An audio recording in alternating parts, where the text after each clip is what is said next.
Assalomu alaykum, hurmatli kuzatuvchilar. Pechkamiz bitdi. Orqa tarafli ko'rinishi bitta xonamizni. Xonamiz remont holatda edi, xudo xolasa.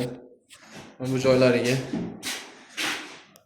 bir narsalar yopishtirib qo'ysa bo'ladi. Ustakalarimiz yaxshi bo'ladi o'zi, xudo xolasa.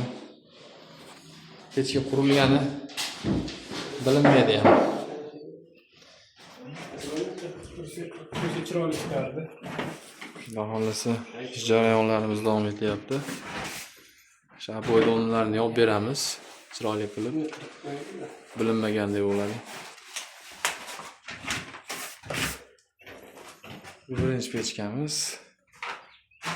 Ikkinchi pechkamizga kiramiz. Bu tomonda ham shogird bolalar ishlayapti.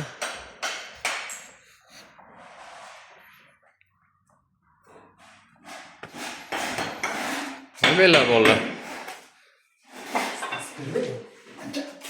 Xudo xolasa. Bu joyda rom bor edi. Romni o'rniga qurib berdik. Mana bu joydan eshik ochib berish kerak ekan. 90 razmerga, xudo xolasa eshiklarni ham ochib berdik, chiroyli qilib. Ko'rishingiz mumkin.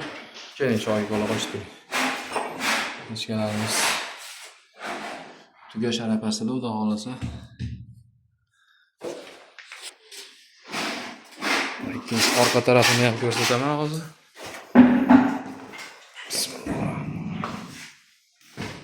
Ikkosi ham aboyli uyga qo'ydik, orqa tarafga ko'rinishi.